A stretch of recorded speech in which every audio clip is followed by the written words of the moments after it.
The first order of business was establishing the Hermannjugend, the communist youth organization based out of Verona, which honored the example of a man who was given a destiny and who died fighting for the realization of it. His image and memory was also a traditionally major source of subversion and protest against the Volkish crown as it became more tyrannical. Under the leadership of Chairman Leon Beck, the philosophy of Volkish communism was decidedly oriented towards exporting the revolution. This philosophy, and the philosophy of those who supported global revolution, became known as the Leonist faction. Praxisboftraugter Rathenau was a more cautious man, but subordinate to the chairman, he was quiet about his objections and aided in the ideological purity training of rebel groups in foreign countries. The Hermannjugend would be entrusted to Rathenau, who would ensure that they were properly raised in party doctrine. Volkskommissar Albrecht was neutral in these tensions, and was only honored to be serving the revolution, enforcing reforms at home, which were at hand. Beck announced, along with a council of central planners and commissars, a series of radical, if sometimes vague, reforms. For example, medical care, housing, and education became human rights, and agricultural reforms were enacted which kicked landlords off their land and gave it to those serfs which they presided over. There was also the almost total abolition of market factors in the economy, only allowing land ownership with a heavy land tax, but even then capped at 30 square kilometers. The wealthy were stripped of what they had, and their wealth redistributed amongst the people and the social programs they depended on. One major source of funding was the treasure hoard of the last Kaiser, the gold coins, jewelry, and other artifacts melted down in order to fund these wildly expensive projects. They worked well enough for now, but such costs couldn't be sustained without an international and interconnected communist bloc made up of several countries. Thus, in line with his internationalist tendency, the Volksreich pulled out of its alliance with Japan and began disseminating communist propaganda to them, even going as far as to plan a coup against this former ally.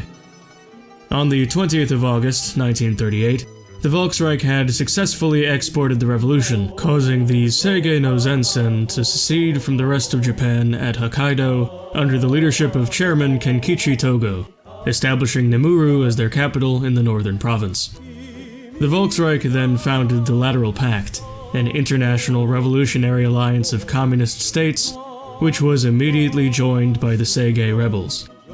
The civil war in Japan, supported by proxy from Volkish coffers, ensured that it was going in favor of the insurgents from the start.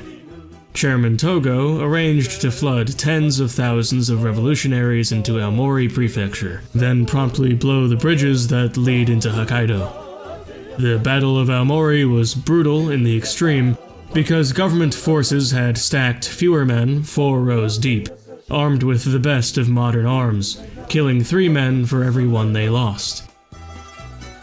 But, in the end, the Seige were too numerous, and once they pierced the line, the day was lost, pushing the government forces further south. Emperor Ojitomu Gosei suspended parliament, as was a right given him in the Japanese constitution, and invested emergency wartime powers in the imperial court party leader, installing him as Prime Minister Yamagata Hata. Hata would continue to focus on quality of men and arms, while Togo would continue his mass action doctrine. Seeing the success of these endeavors, Chairman Beck sent covert operations to Russia in order to try and provoke a similar result. Meanwhile, on the 24th of January, 1939, Aquitania declared war on Ad-Daulas in a bid to secure a place for their hypothetical Suez Canal, the ultimate engineering project, which would facilitate the movement of capital and the exporting of their own revolutionaries, hoping to compete with the communists now on the scene. The fact that they had managed more success so far had greatly bothered executive vanguard Yannick Gaillot. He was right to worry, as by February the world revolution was being exported to Colombia, Ifriqiya, Iceland, and Ireland, each laboring tirelessly to free the proletariat from their oppressive masters. On the 14th of November, the Free Islander Army, or FIA, led by Premier Einar Skjalgsson, seceded, taking the home island from the oppressive Russian-controlled monarchy, and joining the Lateral Pact. By May of 1940, the coups in Colombia, Africa, and Ireland had to be put on hold in favor of bolstering the revolution in Russia and supporting the Seige no Zensen, which was beginning to lose momentum. Indeed, it was so important to support the Japanese communists because all other revolutionaries were looking to them to see if exporting the revolution was a successful strategy. So the Japanese proving ground goes, so goes the revolution. Later that month, Valery Bezruchko of the Menshevik movement successfully petitions Tsar Andrei Blatomil to form a state Duma, selling it as an approach to satisfy protests and quell revolutionary sentiment, leading to a more generous welfare policy and mildly better working conditions for industrial laborers, and a government that was indeed better equipped to adapt and deal with the threat of a communist insurgency. Caught off guard by this, Chairman Beck rushed the Russian Revolution, hoping to strike while the people were still angry. Thus, on the 8th of July 1940, the Soviet Union seceded from the Russian Empire under the leadership of Fyodor Hrekov and his Bolsheviks.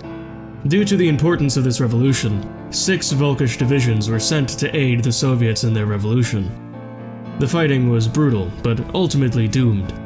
A year of conflict and consistent Soviet defeat meant that on the 4th of August 1941, the Soviet Union lost against the Russian army, and Premier Hrekov was killed in battle. There was much conjecture about why this happened, the main one being that the people weren't angry enough. The Duma had pleased them. Regardless, this still put a negative light on the Leonist faction, leading to a separate faction forming around Joseph Rathenau, the Rathenites.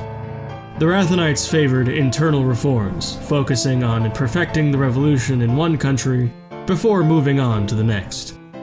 Now the chairman could do nothing to harm him, lest he be ousted himself by other party members. The communists were officially split. Meanwhile, the insurgents of Aquitania had themselves been busy, violently tearing into Ireland, even supporting the DVL once more, the Volksreich, propping up the Italian nationalist terror group calling themselves the Zampetists, and doing the work themselves in the Magyarország, Republic of China, and Argentina. These rebels were often far more cruel, as instead of carving out their own territory and sparking a civil war, they broke the rules of war itself in order to pursue the most efficient rules of engagement. These included gas attacks on civilian centers in the Volksreich, church bombings in the Magyarország, introduction of a crop blight in Argentina, and even just mass shootings in Russian cities. However, the Volksreich was the only state actor to apprehend and identify them as direct Aquitanian agents, executing them by public hanging. As such, Executive Vanguard Janek Gayo declared war upon the Volksreich, moving tens of thousands of night watchmen into the Rhineland region. The next day, on the 23rd of December 1941, Ireland, the Magyarország, the Republic of China, Argentina, and the Volksreich declared war on Aquitania. The Volksreich for the invasion, and the rest as an excuse to enact a war of containment against the war criminals amongst the Aquitanian night watchmen.